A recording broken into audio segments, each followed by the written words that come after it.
Okay. Hello?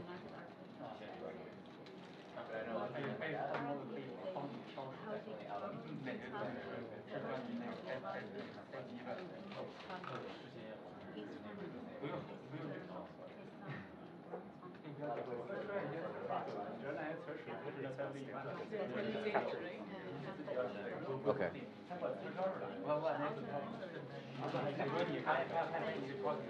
Okay, so it's capturing? Okay.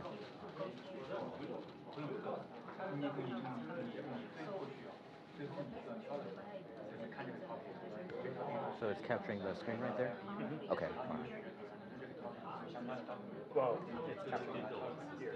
Just the slides, so it's not capturing this, right? It's capturing that. Okay. It is capturing this. Okay. Your screen. Okay. But it's not capturing. So, Because you're sharing a screen, so it's capturing.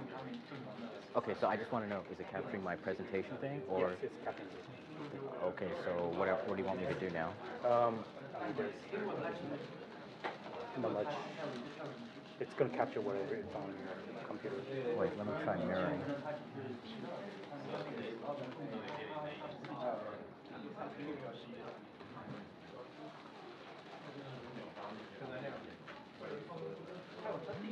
Okay, yeah, because I have my notes on it and I can't.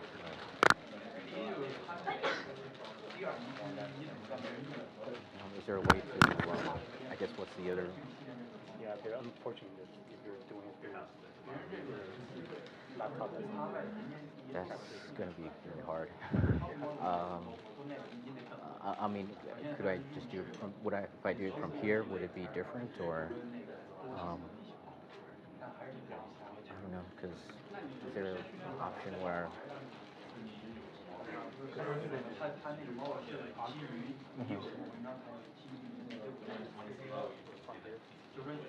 if I do it from here, would I be, I can do the presentation of those?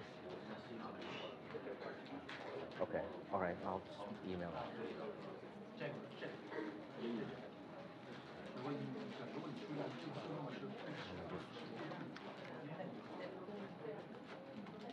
Yeah, actually, it's all on the same screen. Either way, you don't have one. Okay. Okay, well, I don't know how to. This one we could not publish it because it's just capturing. Right. So we don't have to publish. No one's seeing. Everyone's what's there.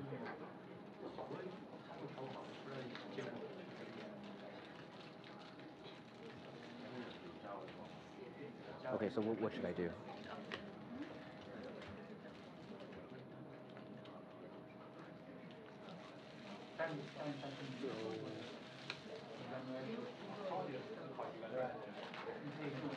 PowerPoint? Does that work? Can you click on that?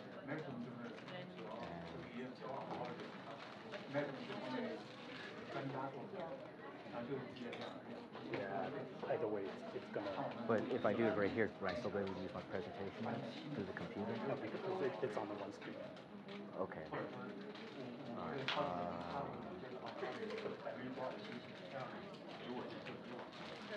Okay. Well.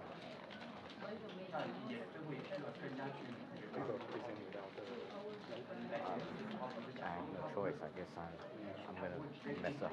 So unless you want to not record it, or I don't know, but You'll be live. Yeah. Record it. Okay. Okay. All right. I'll just go ahead and just present it as is, I guess. Okay. Go ahead and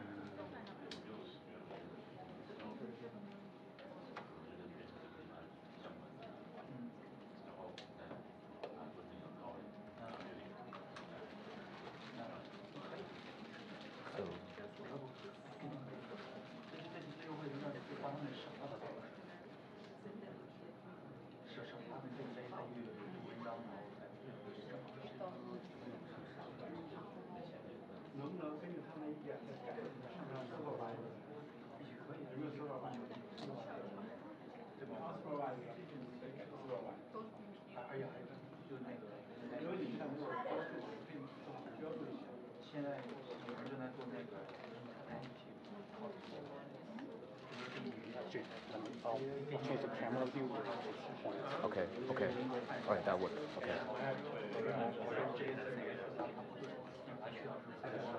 Just slides. Okay, okay. Okay. Yeah. Is everything okay? Okay.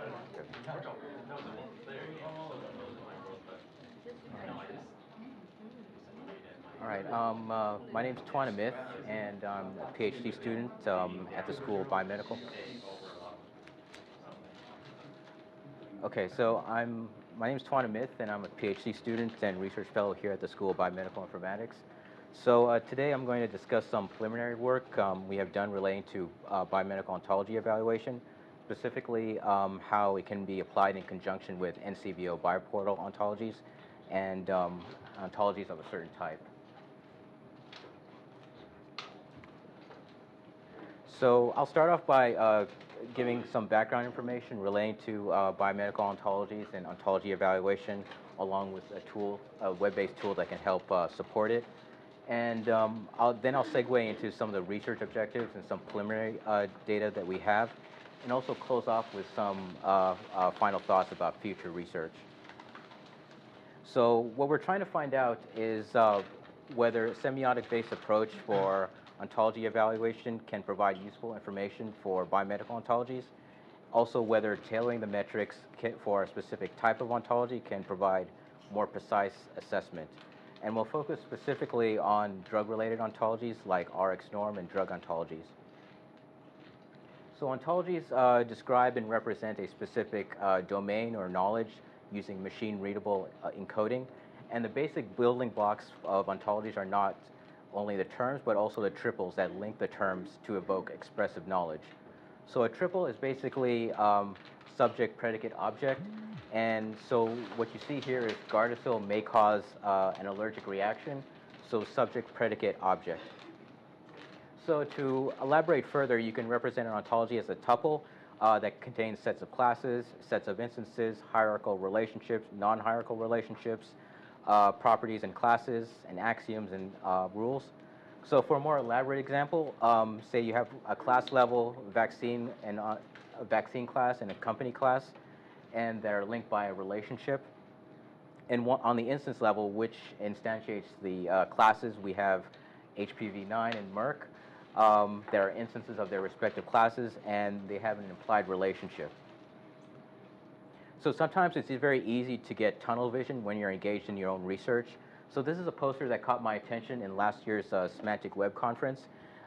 So researchers in Toyota are developing a knowledge base encoding like driving rules for driverless cars.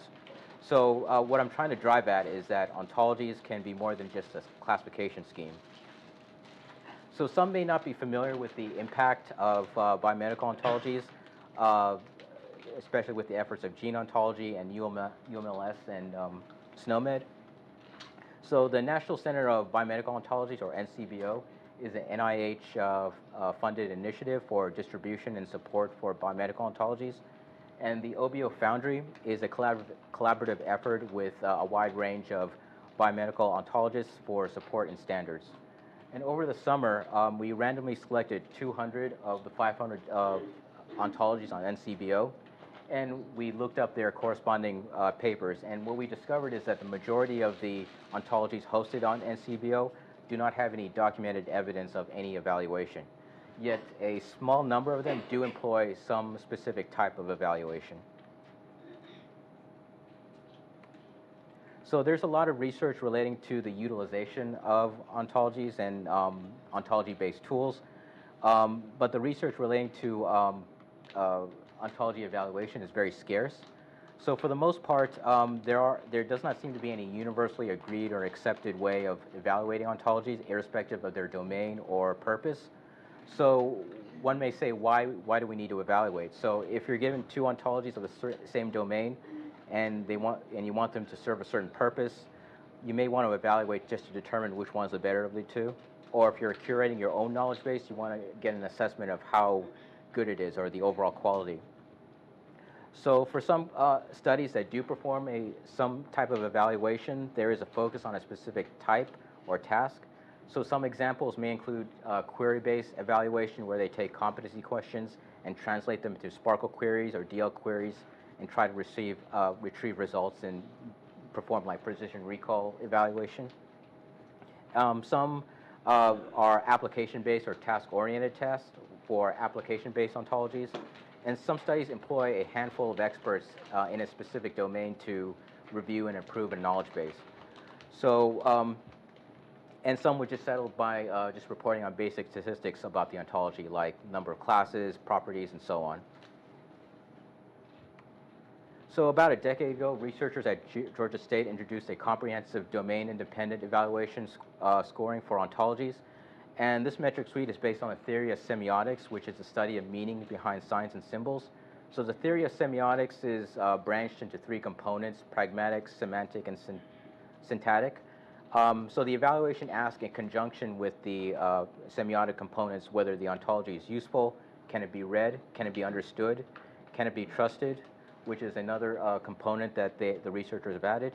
But essentially, an ontology is a symbolic representation of a domain space where you can view a term or a symbol that's attached to a real-world manifestation. So the term chair could be a sign or a symbol that denotes something that we sit on, but it can also represent a type of person, like a committee chair. So the primary advantage of using this metric suite is that it is holistic, so it evaluates a knowledge base on various perspectives. It is also not tied to any specific domains, so not only you could evaluate biomedical ontologies, but ontologies from other domains as well. And lastly, the metric suite can be tailored by excluding certain subscores or modifying the weights of the formula. With the exception of the social quality, the semantic, pragmatic, and syntactic scores are related to semiotics. So all four scores comprise of the final score, and the scores range between 0 and 1, 1 being the maximum. And each of the specific scores are the weighted sum, which means one could emphasize or de-emphasize certain scores in the equation. And I'll show you how we benefited from the customization to evaluate some of the drug ontologies later. So just to look at each of the individual scores. So syntactic quality refers to how readable, particularly to the machine, the ontology is. And lawfulness refers to the correct usage, syntactic usage in each statement. Richness also refers to the number of syntactic features that are used. So the semantic quality evaluates the terms embedded in the ontology. And this quality comprises of three components: interpretability, which is the meaningfulness of the terms, which is the percentage of terms that have at least one word sense; and consistency, which is the consistent usage of terms; and clarity, which also is for determining ambiguity of the terms, which relies on the number of word senses. So less word senses mean more precise, and high word senses equates to ambiguity due to the multiple meanings of the word. So all three of these scores, along with the weights, generate the semantic quality score. Also, this score relies on the use of WordNet to find word senses of each of them. So the pragmatic quality refers to the usefulness of the ontology and comprises of three aspects: comprehensiveness, accuracy, and relevancy. So comprehensiveness denotes the number of concepts and libraries over the number of ontological elements in a library. And accuracy refers to the number of statements that are true, and this requires enlisting the help of subject matter experts. And relevancy is scores how well the ontology fulfills a certain use case. So it may vary depending on its usage. So like the previous, all three of them are weighted sum, which compose of the pragmatic score. So social quality is unique, considering that it does not have any connections with semiotics. So the semiotic quality grades an ontology ranking in comparison with other ontologies in a similar library. So authority is a score derived from the number of links to the ontology, and history is a score that from the number of times the ontology has been accessed or downloaded. And both of these scores produce the social quality. So Tony Robbins used to say, pick the fruit, then study the root. And one may not care about the scores, how the scores are derived, but they may just want to get the scores. Or if you have the misfortune, like myself, to manually calculate and manage the scores for a previous study, then perhaps an automated way might be desirable.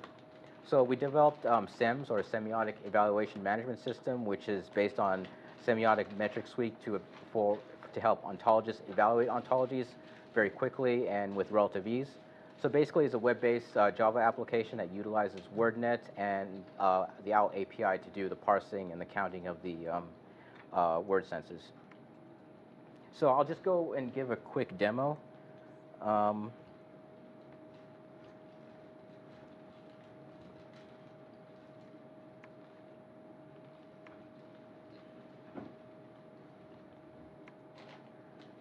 So here is like the first interface. So when it's first launched, you can configure the how the ontology is going to be parsed. So just for demonstration purposes, we'll upload one ontology file, and this is based on from a previous study that we did. And we just upload the OWL file, then we pre-process the terms, and this will give us each of the terms and the number of word senses for each one of them. And then we can also navigate to the different scores. So we can navigate to syntactic and the different subscores, and also get a description of what these scores mean. And we can also neglect some of the scores. So for example, accuracy, which requires like subject matter experts, we could exclude that. But eventually we do want to include the feedback from of subject matter experts. So we're also working on an interface that will allow subject matter experts to log in and evaluate each statement that's evoked from the ontology. So by indicating whether it's true or false or some other feedback. And then with that, we can calculate the accuracy score. And then, of course, we can get the final overall score and with some related data.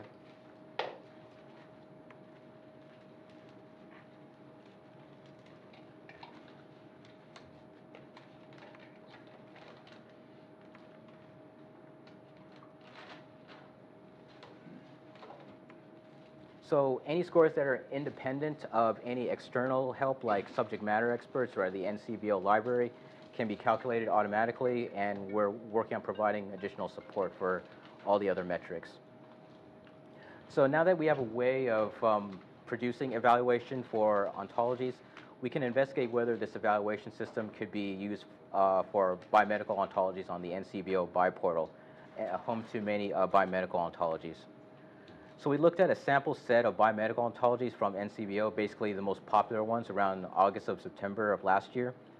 And we used the default settings, excluded some of the scores like the social score, some aspects of the pragmatic scores.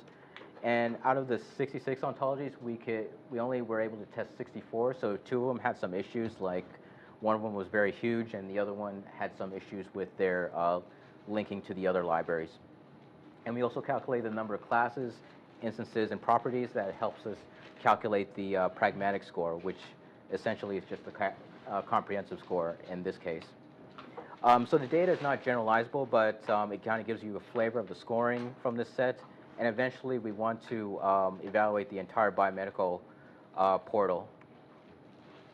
And just to explain the underlying equation that produced the scores, so basically the equal weighted scores of syntactic, semantic, and pragmatic, and where the syntactic includes the lawfulness and the richness, semantic includes interpretability, consistency, and clarity, and pragmatic only includes the comprehensiveness, since relevancy and accuracy was difficult to produce data for.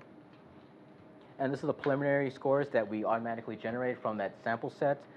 And what you see here is just the average among the various subscores and the scores for the 64 ontologies. And again, this is not generalizable because it's just a sample. But the semantic quality is particularly high at 0.88. The comprehensiveness, which indicates the domain coverage of the ontology, is about 0.02. Another low score is the diverse use of ontology features, which is about 0.36. And the lowest, and the overall score is about 0.51, and the scores range from either between 0.28 to 0.63. But if we had scores that can be generalizable for the NCBO library, one potential use case is to compare an ontology that's being developed and to compare it with the scores from the library score. So on the left, This was used. This is the same ontology that I tested on the demo, and it's basic cancer-related ontology. And what you see is the individual scores along with the corresponding z-scores to help make sense of the scores. And on the right is the NCBO data that I showed earlier. So an ontologist can get an idea of how get an idea of the strengths and the weaknesses of their ontology by using the metrics in a quick and automated way. So overall, the scores, except for maybe clarity, are within range of most of the with the sample set. So overall, the overall score with is pretty much even with each other at 0.51. So keep in mind that NCBO biportal has a wide range of ontologies from different fields. And so perhaps a more fine-grained approach might be welcomed. So now one possible issue when evaluating ontologies with an entire repository is that you'll be comparing your ontology with knowledge bases from different domains, various sizes, various qualities, ontologies that are strictly thesaurus related. So it may be to one's advantage to evaluate an ontology compared to those that are in the same type of category or class, like if you're evaluating a drug-related ontology, you want to compare it to other drug-related ontologies. So we selected most of the drug ontologies found on NCBO. 3 of them we could not access, like the National Drug Data File, the National Drug Reference Terminology, and the Master Drug Database clinical drugs. But the rest were accessible, like RX Norm, which most might be familiar with, and also another one called Drug Ontology. And if you're not familiar with some of them, you can always visit NCBO to find out more about them. So the first equation you see is what you've already seen before in the previous evaluation, but this time we've included the historical data, which includes the social aspect. So with the social aspect, we're going to focus on the history subscore. And the other score, the authority score that I mentioned before, is a bit more complex to generate. But relating to the social aspect, we need to derive the total number of times all the drug ontologies have been accessed. And that number is around 350,000. And we also need the number of ontological elements among the drug ontologies, which is around about 170,000 in total. So similar to what we did, we derived the values from the metric. But since we're dealing with ontologies of the same type, we could modify the metric that reflects the features of that particular type of ontology. So based on what we've calculated, we have a syntactic score of 0.67, semantic 0.83, and pragmatic and social at 0.14. So one way to look at this is if we could tailor the weights based on the strengths and the weaknesses of the drug ontology features, we could customize the weights based on the information provided by the equal weights. So given the values of the score, we can calculate the relative proportion to one another. So syntactic is 0.81, 1, and 0.17 for pragmatic and social. And based on the proportional values, we could normalize them to get our weights. So that would give us 0.38 for syntactic, semantic 0.46, and the rest 0.08. And then we can plug it in back to the original formula instead of using just equal weights, and recalculate the overall score. And so this is like a before and after. So before is on the left, then after with the modification is the right-hand chart. So RX norm previously was 0.64, now it's 0.69. The drug ontology is 0.53, now it's 0.64. The vaccine ontology is at 0.37, now at 0.63. Previously, the overall mean was 0.45, now it's 0.66 with a standard deviation of 0.05. So, but overall, we have designed a metric that could be appropriately used for drug-related ontologies, either to assess them as a group or evaluate them individually without the need of comparing them to a larger set. So just to reiterate, we can use this metric suite to improve biomedical ontologies or assist in the decision-making of choosing an ontology. So ideally, we would like to perform a more comprehensive analysis of biomedical ontologies using this system. And from a larger data set, we could possibly reveal possible relationships among the different scores. So for example, comprehensiveness, we could determine whether comprehensiveness has an effect on the syntactic or semantic quality. So as ontology gets more comprehensive, does the syntactic quality diminish or improve?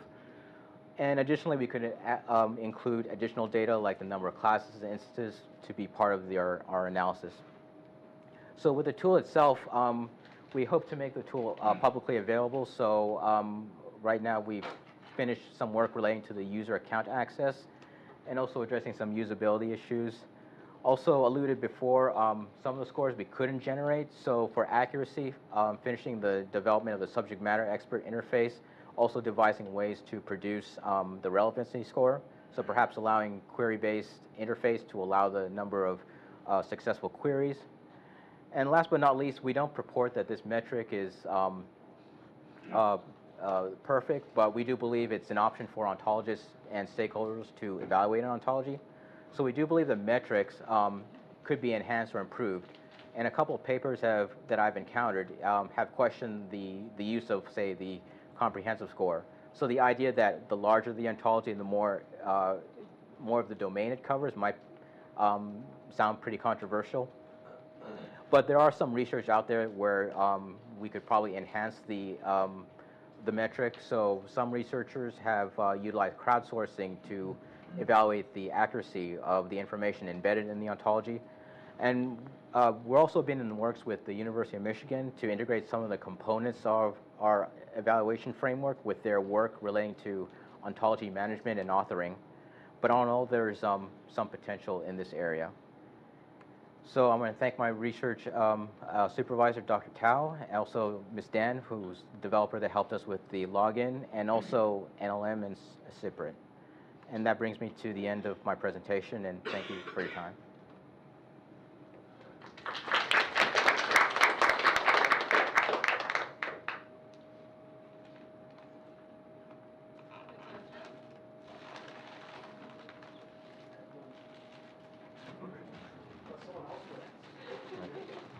So a lot of these seem very intrinsic. A lot of the issues with ontologies are things like coverage, right? Instead of location, it's coverage. And that's very hard to assess until you start trying to use it. I mean, all these other things are of course important, but I'm wondering if you have any handle on how we might start evaluating that. It's kind of like in data quality, there's intrinsic and extrinsic quality, where extrinsic is fitness for purpose. Right. Right, not fitness for the original reason for which the data was collected, secondary purpose. Right. And both are important. So both are important here. I mean, well, we actually talked. I think I've kind of toyed with the idea of. Well, it depends on what you mean, what exactly you're covering. So suppose that you take RX norms. It may be great for sending prescriptions off, and tracking prescriptions. It may be bad for decisions. I'm just giving an example, right? And we've used RX norm, and there's certain things that, when we've had trouble, there's other areas where you're not going to have trouble using it. Right. They don't exactly say, here's the list of uses to which it's designed for, even though all ontologies are designed for a purpose. And that's why you can have many drug ontologies that are perfectly fine, but they're all designed for a purpose. How do we get a handle? Do you have any insight on how we get a handle? Is this related to coverage or just? A lot of it's coverage and what you can do with it. So, for example, there's different you go back to Semiotic's paper, right? There's different levels of abstraction that you might want to look at an ontology, or code information in an ontology. Does the ontology support that or not? An ontology is always a way of slicing the world. Mm-hmm. And the question is, how can I, if I say I have this purpose, part of what I need is this going to work for me, for this purpose?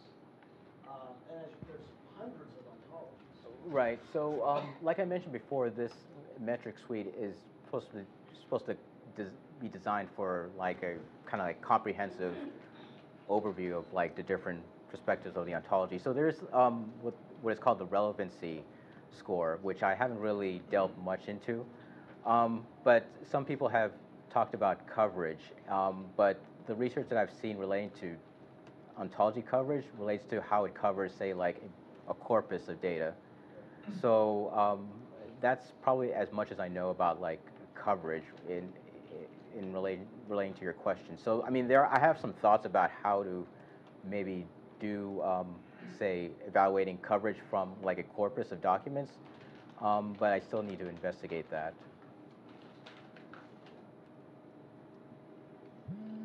It may be coverage. I don't know that it's completely covered. So Right. I think that's part of it. Okay.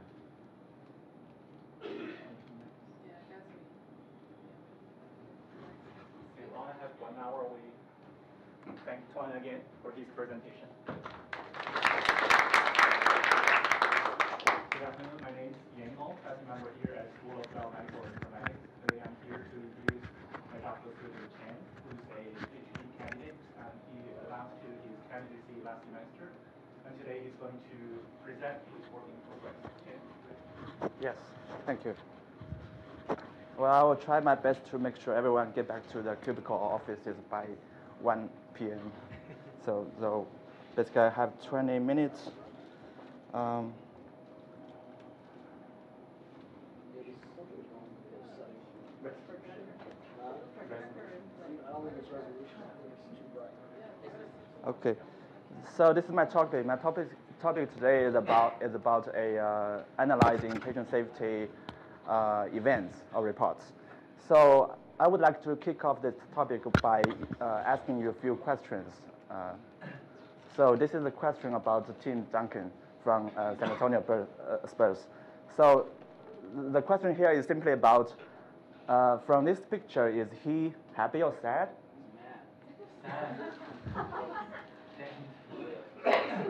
And then next one. From this picture, is he excited or depressed? And from the same picture, I should not say the same picture. From this picture, can you tell is he angry or hungry? I don't know. He might be hungry. Okay. Well, maybe you are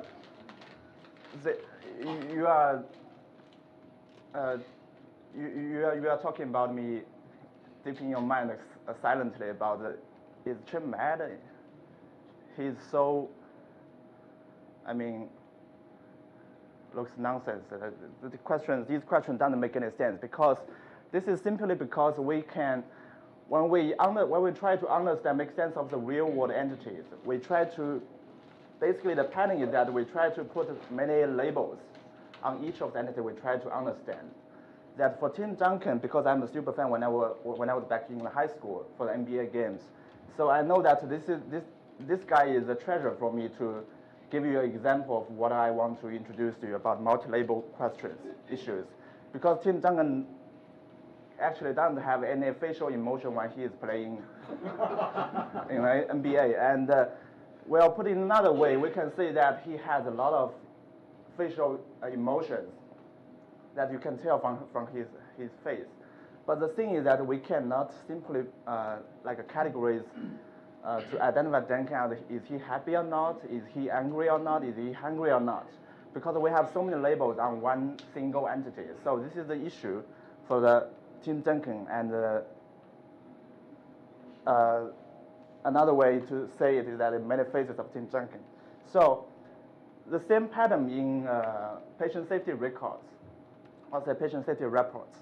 So this is a diagram, this is a framework from generated by WHO about the so-called International Classification for Patient Safety, ICPS. So from this diagram, we are trying to say that we have a lot of components, basic components we can figure out from a single patient safety record. So for example, contributing factor, let me start from the basic one. So for example, patient characteristics, incident characteristics, and patient outcomes, organizational outcomes, and these are the basic elements we use to describe patient safety incidents. And then we have also a little more advanced elements we can use to describe a patient safety incident. For example, this one, contributing factors, detection, mitigating factors, ameliorating actions. The reason I'm saying that these components, these elements are more important is that because usually clinicians can figure out what they are going to make their actions, and to prevent, to learn from the previous lessons, previous accidents, and try to put some action to prevent the future harms. Because they can, as long as they can figure out what's the contributing factor, risking factors in this set of incidents, they can figure out what they are going to do in the hospital and try to figure out what they are going to do to prevent future harms.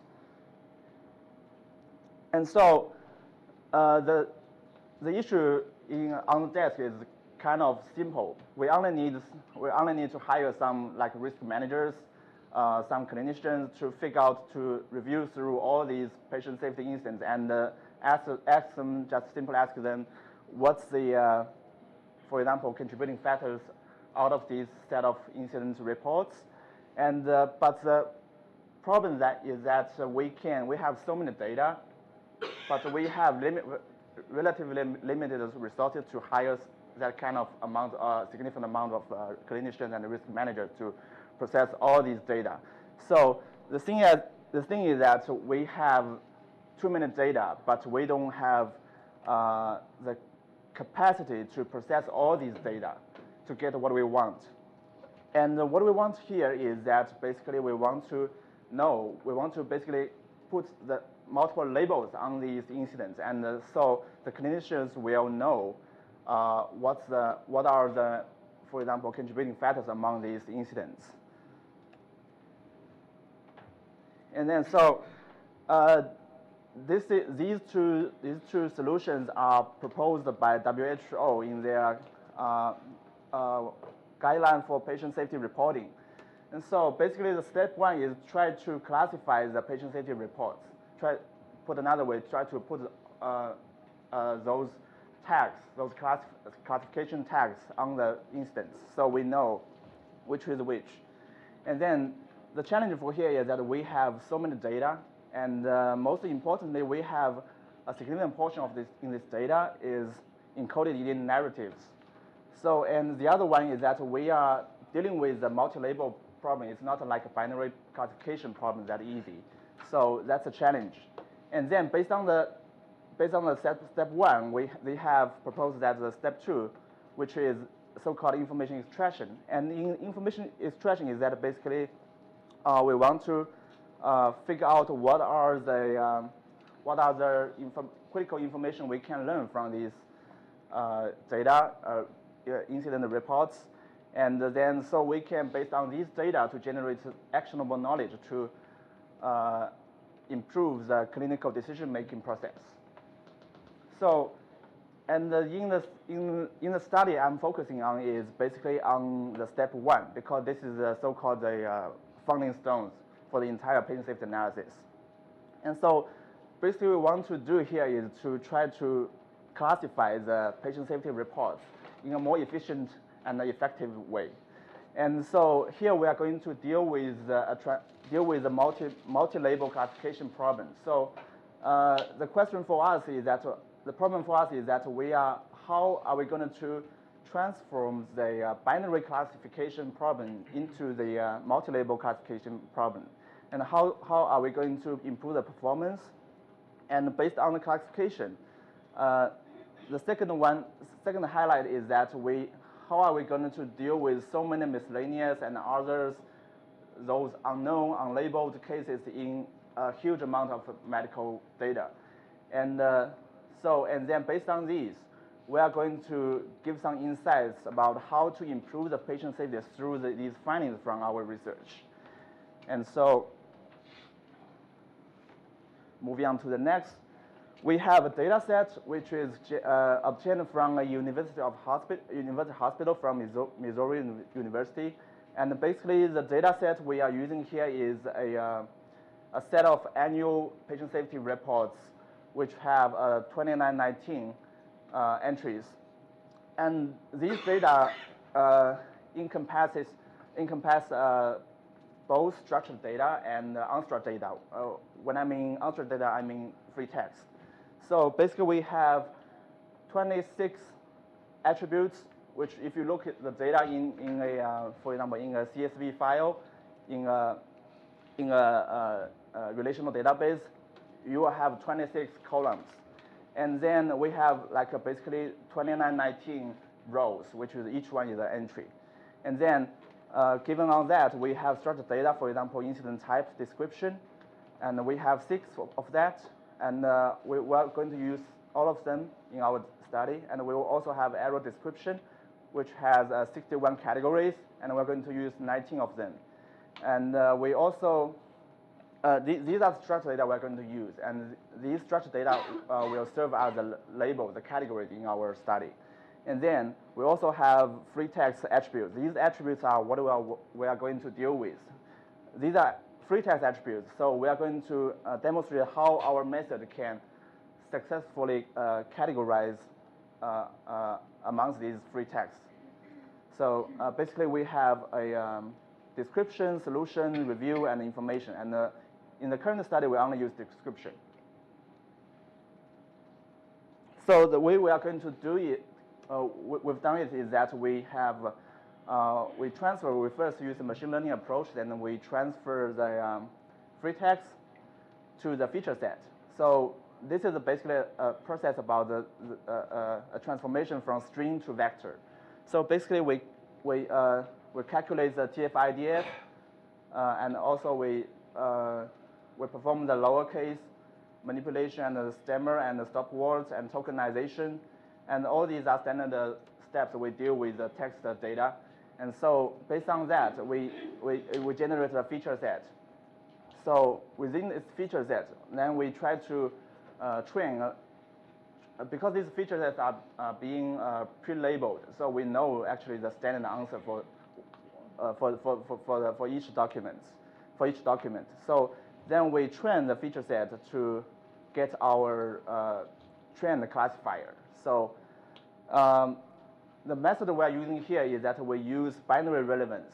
So this is a overarching, it's a top-level algorithm that basically it deals with how to transfer the multi-label problem into the binary labeling problem. So say we have a bunch of data that have a bunch, means we have a bunch of labels, and many of these labels are dependable with each other, and some of them are independable. So we are going to slip each of the label out of the entire label set, and then we assign a binary set of values to each of the labels. Say, for example, say if Team Duncan is happy or angry, we'll say separate into two. The first one is that is Team Duncan, is Team happy or not? The second one would be is Team happy angry or not? And so on and so forth. And then based on this binary relevance, we are going to use the basic algorithm to actually classify the binary issues, binary text. So a list of algorithms we are using here is naive-Bayes and SVM and 1R. This is a rule-based approach method, and also k-nearest neighbor and random forest. So once we have our classifier trained, all the parameters set up, we're going to run a tenfold evaluation among this data set, so we know how the model can do, how well the model can do. So this is some of the metrics we use to evaluate the performance of the model.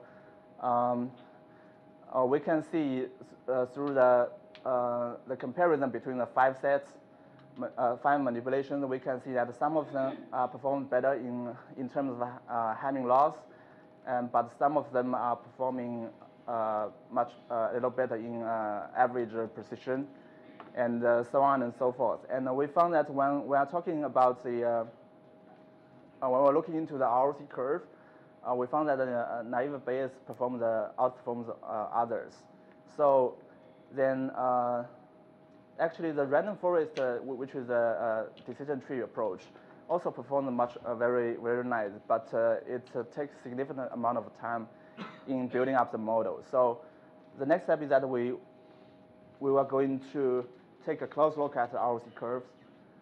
And so I tried to select a few of the labels we used in the study, and then we can see that for all these labels, this is from the naive Bayes, and so the model did a quite good job. All of these models, except for this one, except for delay, all have a more than 0.8 scores for in terms of ROC areas, and then we only find this one is the score for the delay is below 0.8, and then these are some of the other ROC areas here.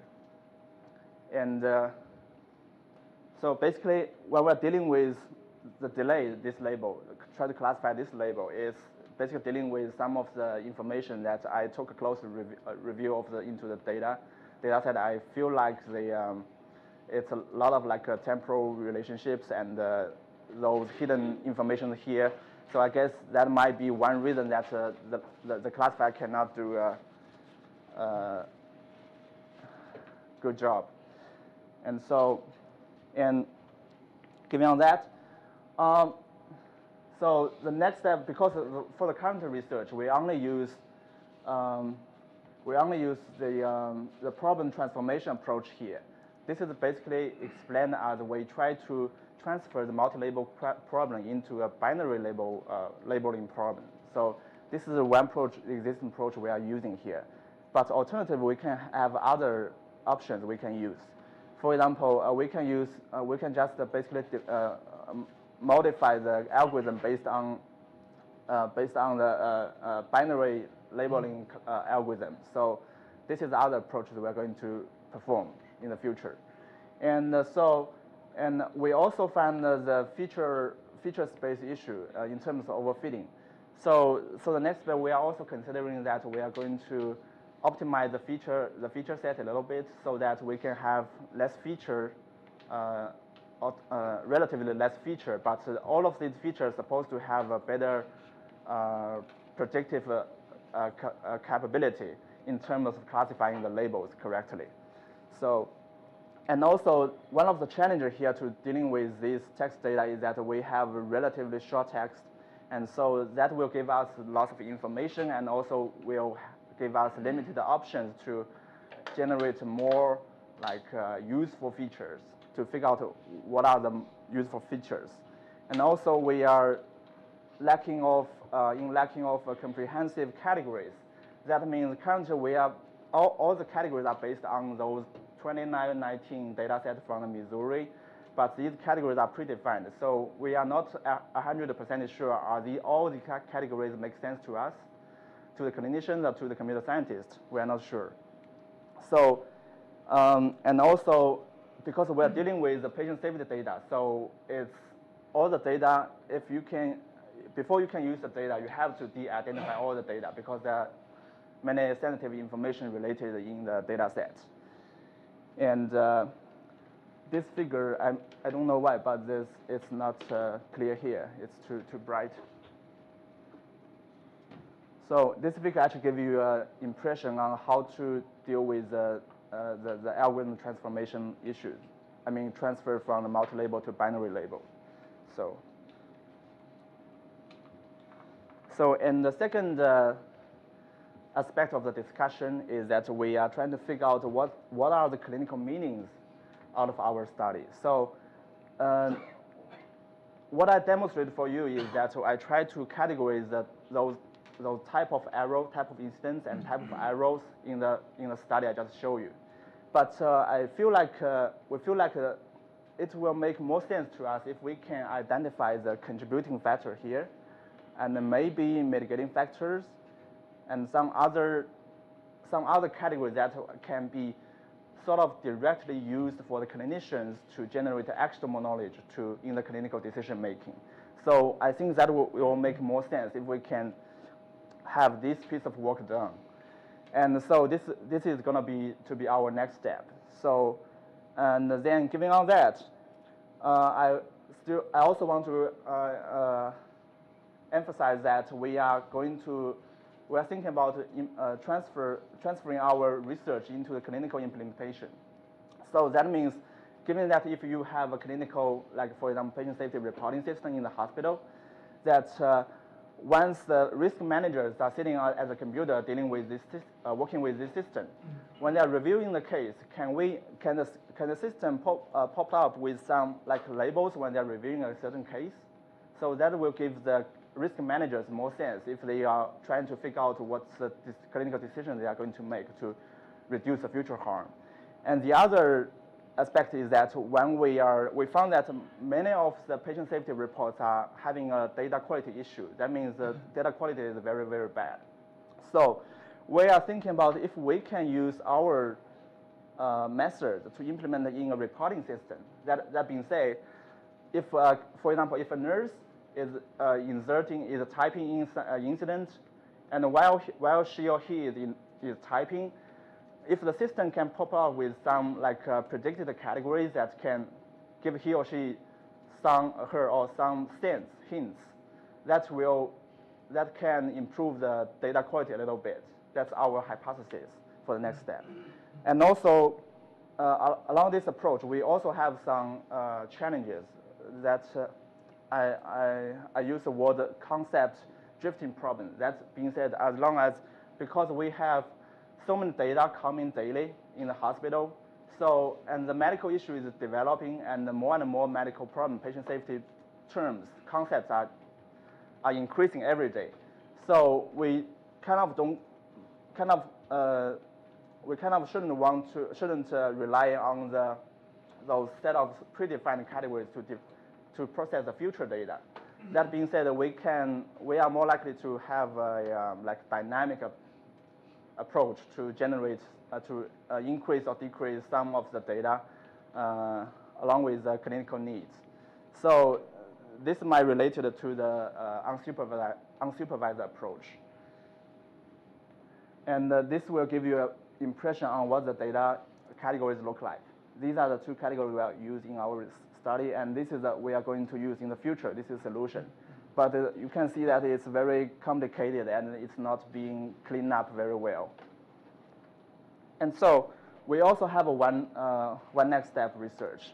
So we also notified that there are many like miscellaneous and others and unknown categories in the data set in many of the hospitals.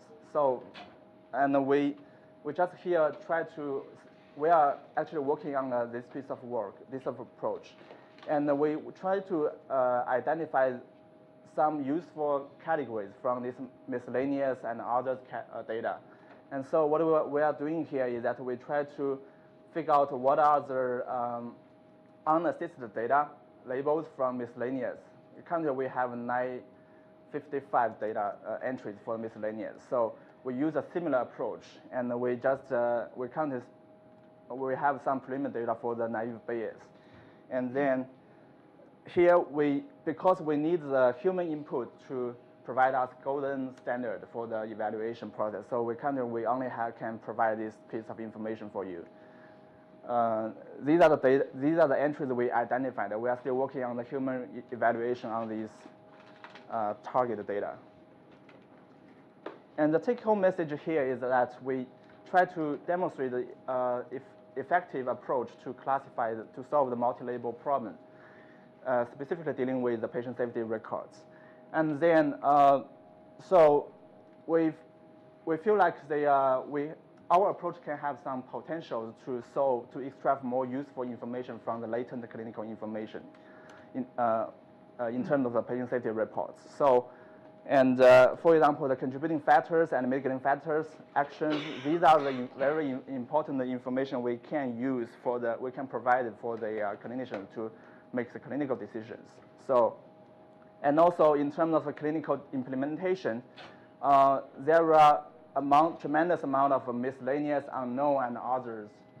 That being said, unlabeled data that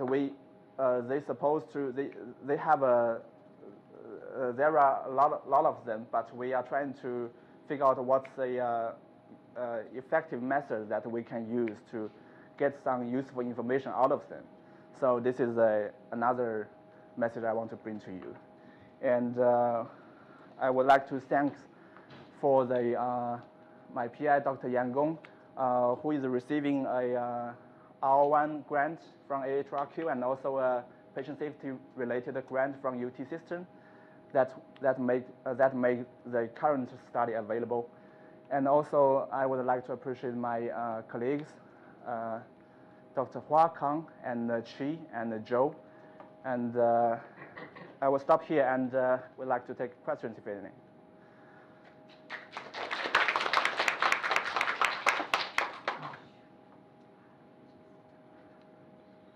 You're gonna make me ask a question? Stanley has a question. So this is very nice presentation. And I'm just curious about, do you have to deal with the unbalanced data set since you transfer the multi-level classification to binary classification? So for some levels, maybe only have a very small portion of relevant Right. attributes. So do you have to take care of that issue? Great question. I appreciate that. So we do have a lot of unbalanced labeling problem in this study. So those results I only show you is that these labels are being relatively well balanced. So but we also have some labels are not very well balanced. So I'm thinking about how to deal this problem. But currently I only think if I can look into the data set into another angle. For example, ROC may be not good metrics to assess the unbalanced labels. So maybe the precision recall ratio, the plot can give you more insights. And the next step is that we can, because some of the algorithms here, they have better solution to deal with unbalanced labels. So the next step is that we are going to use an alternative algorithm to deal with the issue, see if the performance can be a little better. Thanks. Thank you. So I'm concerned about what you're going to use this for and the data quality, because I'm only familiar with the FDA's medication reports, actually medical device error reports, and it was nearly impossible if you look at those reports. They're all online, they're all open. Right. It's almost impossible to figure out, is there a human factors design problem, for example. Most of the ways that they say you should solve the problem is to retrain the nurse when there's an error, which is just the wrong. I mean, you have to do that initially. There's nothing you can do, but it's the wrong long-term solution. I would say even short-term solution for the most part. Right. So if humans have a hard time, right, I would be wary about using this to help the analysts, the reporters. And then I can see using it to explore for research purposes. It would be very helpful. Right. But I think you should be cautious about using it for much of anything else at this point. Right, that's true. There are also, because I did some literature review previous before I doing the study, and also found that there are a lot of factors can affect the data quality issues, no matter it's on the user end or it's on the back end when you are dealing with the data with the technicians. So we are only trying to figure out solve this problem from one single angle from our perspective. So because we also have some conversation with the clinician, and we also have some like interviews, surveys, and we get some clinical preliminary data. So those data give us the impression that many of the problems are generated because those data inputter, the reporter. The reporter, when they know what are happening in the OR, but the issue is that they are not familiar with those medical terms. They are not familiar that what might be the contributing factor behind the incidents. So we are trying to give them some hints, and the reason that we can generate those hints is that we generate the hints from a big amount of existing data behind the reporting system. So that's our.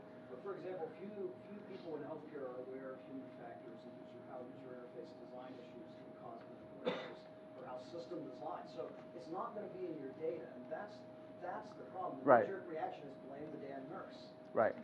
fire, Right. or the doctor. Right. It's not. Why did you design the EMR that way? Right.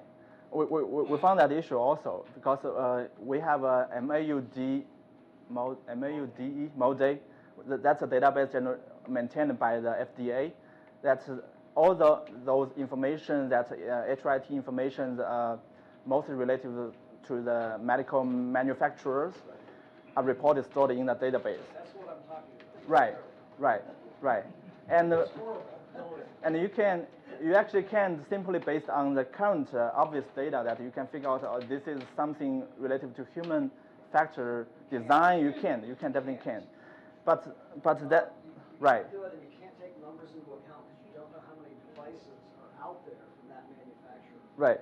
So that yeah, it's really problematic. I right. get what you're trying to do. Right. I'm not sure how. We are thinking about that. The issue you just raised is actually not directly but indirectly related to the concept drifting problem because we have some hidden concepts that we can show here and we don't know what are they. So that's the issue. That's the reason we are going to still need to work, spend some time and to work on the knowledge base, maybe the solution base, maybe other something that can give the system some hints.